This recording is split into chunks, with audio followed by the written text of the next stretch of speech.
कैसे हैं फ्रेंड्स। आशा करते हैं कि आप लोग अच्छे होंगे। तो आरआरबी एनटीपीसी के एग्जाम डेट को लेके एक अपडेट है और वो भी इंपॉर्टेंट अपडेट है कि आपका एग्जाम कब से शुरू हो रहा है और इसका ऑफिशियल नोटिस भी दिखाऊंगा कि कब आपका एग्जाम डेट शुरू हो जाएगा। और सीबीटी 1 में आपको पता है कि कितना स्कोर लेके आएंगे। आप टेक्नीशियन का कट ऑफ देख लिए होंगे, एलपी में देख लिए होंगे, आरआरबी जेई का देख लो। उसके आधार पर हम बात करने वाले हैं कि आपकी कितनी कट ऑफ जाएगी और कितना सेफ स्कोर लेके आते हैं। तो आरआरबी एनटीपीसी में आपका सीबीटी 1 क्लियर हो जाएगा, जहां पे 15 गुना लड़कों को सिलेक्शन होने वाला है। करीब 1,20,000 के आसपास लड़कों को सिलेक्शन होगा, तो उसमें कितना स्कोर लेके आएंगे तो आपका सिलेक्शन हो जाएगा। हम लोग ये भी देखेंगे कि ग्रेजुएट लेवल का पहले होगा या 12th का कब से होने वाला है। सारी चीजें हम लोग डिटेल में देखने वाले हैं। ठीक है, आपको आने वाला हूं, एक नोटिस दिखाऊंगा, फिर वहां से एग्जाम डेट आपका सब कुछ क्लियर हो जाएगा कि आपका आरआरबी एनटीपीसी का एग्जाम डेट कब से शुरू होने वाला है। तो सबसे पहले हम आपको दिखा देते हैं, कल ही की डेट में एक ऑफिशियल लेटर आया हुआ है। तो यहाँ पे आप लोग देखेंगे, एक लेटर आपको दिख रहा होगा पैरामेडिकल का। ठीक है, आप लोग देखिए पैरामेडिकल का कंप्यूटर बेस्ड टेस्ट सीबीटी जो है पैरामेडिकल का। ठीक है, ये सीएन देखेंगे आप लिखा है CN 04/2024, यानी कि CN 04/2024 का एग्जाम डेट अनाउंस हो चुका है, शेड्यूल हो चुका है। और कब होने वाला है तो 28 अप्रैल 2025 से शुरू होगा और 30 अप्रैल 2025 को चलने वाला 3 दिन आपका एग्जाम चलने वाला। और कल ही के डेट में ये ऑफिशियल नोटिस भी आया हुआ है, यानी कि 23/3/2024 को ये ऑफिशियल नोटिफिकेशन, 23/3/2025 को ये ऑफिशियल नोटिफिकेशन आया हुआ है। तो एक चीज तो क्लियर हो गया, अगर CN 04/2024 यानी पैरामेडिकल का एग्जाम डेट 28 अप्रैल 2025 से शुरू होकर 30 अप्रैल 2025 तक जाने वाला है। और आरआरबी एनटीपीसी का CN नंबर देखेंगे तो आरआरबी एनटीपीसी में जो CN नंबर है, CEN नंबर जो है वो कितना है 05/2024 है। और उसी तरीके से अगर 12वीं वाले का देखिए, ये तो ग्रेजुएट वाले का हो गया, 12वीं लेवल का देखेंगे तो वो है CN 06/2024। ठीक है, अब देखिए अगर यदि CN 04/2024 का एग्जाम डेट जो है 28 अप्रैल 2025 से शुरू हो रहा है और 30 अप्रैल 2025 तक जा रहा है, इसके बाद से अगला जो रेलवे को एग्जाम कराने का है वो कौन सा है CN 05/2024, यानी कि आरआरबी एनटीपीसी आपका एग्जाम बचता है।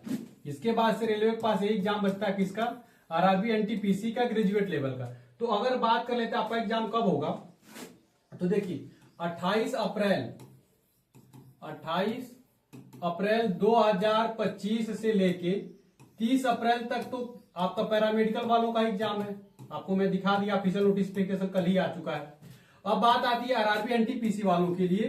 तो आरआरबी एनटीपीसी वाले अपना ध्यान दीजिए, आपका एग्जाम डेट बहुत जल्द होने वाला। कब होगा वो मैं बता देता हूं कि इसके बाद से CEN 04, इसके बाद से आप ही का नंबर आता है CEN 05, यानी कि ग्रेजुएट लेवल वालों की पहले आता है। तो आप लोगों का जो एग्जाम है ना वो मई माह में, यानी मई 2025 में, जो कि मैं शुरू से ही बोल रहा था। जो भी स्टूडेंट हमको कॉल करके पूछते थे तो मैं उनसे बोलता था भले अप्रैल में आपका प्रस्तावित है, लेकिन आरआरबी एनटीपीसी का जो आपका एग्जाम है वो मई 2025 में ही होगा। तो अब आप लोग बिल्कुल तैयारी में लग जाइए, आपका एग्जाम मई 2025 में करा लिया जाएगा। हो सकता है कि फर्स्ट वीक में ही हो सकता है मिड मई में हो, लेकिन 100% मान के चलिए कि आपका मई 2025 में आपका आरआरबी एनटीपीसी का एग्जाम करवा लिया जाएगा। तो उसके बाद से अब बात आती है कि अगर ग्रेजुएट वाले को मई में हो जाएगा तो 12th वालों को कब होगा। तो 12th वालों को आपको पता है कि जून में एग्जाम प्रस्तावित था, तो आपका जून और जुलाई के बीच में कभी भी एग्जाम हो सकता है, लेकिन सबसे पहले ग्रेजुएट वालों का होगा। और ग्रेजुएट वालों में भी आपको पता है कि यहाँ पे number of student 58 lakh student ने यहाँ पे फॉर्म डाला हुआ है। तो इनका एग्जाम डेट भी इतना आसानी से जल्दी नहीं कंप्लीट होगा, तो पूरा मई महीने और यहाँ तक कि जून महीने में भी जा सकता है। ठीक है, तो आगे पीछे थोड़ा एग्जाम रहेगा, लेकिन मई महीने में आपका आरआरबी एनटीपीसी वालों को एग्जाम 100% शुरू हो जाएगा। मई महीने में मई 2025 में आपका एग्जाम डेट शुरू होके और 58 लाख लोगों का एग्जाम कराना है, तो करीब करीब 1 महीने के आसपास तो आरआरबी को लग ही जाएगा। 1 महीने आपका लगातार एग्जाम चलेगा। इसी के बाद से 12th वालों का आएगा, जहां पे 63 लाख स्टूडेंट है, तो उनका जो है लास्ट जून से शुरू होकर जुलाई तक उनका एग्जाम होने वाला है। यानी कि 12वीं लेवल वाले अपना लास्ट जून में तैयारी करिएगा और ग्रेजुएट वाले मई में आपका एग्जाम 100% शुरू हो जाएगा। अब आपके पास बहुत ज्यादा टाइम नहीं बचा है। और आपको पता है कि एलपी की कट आप देखे होंगे फिर टेक्नीशियन कट ऑफ तो बहुत हाई लेवल की चली गई है। उसी के बाद आरआरबी जेई का देखें, आरआरबी जेई की भी कट ऑफ काफी अच्छी कसी गई है। इसको देखते हुए अगर आरआरबी एनटीपीसी के सेफ स्कोर की अगर हम बात कर लेते हैं तो जनरल कैटेगरी में यदि आते हैं तो आपको किसी भी कंडीशन में 70 से कम स्कोर लेके नहीं आना है। 70 से ऊपर स्कोर लेके आएंगे तभी सीबीटी 1 आपका क्लियर हो पाएगा। क्योंकि देखिए 58 लाख लड़कों में से 1,20,000 स्टूडेंट का सिलेक्शन होने वाला है। 1,20,000 स्टूडेंट का सिलेक्शन होगा। और आरआरबी जेई में भी लगभग इतने ही लड़के थे।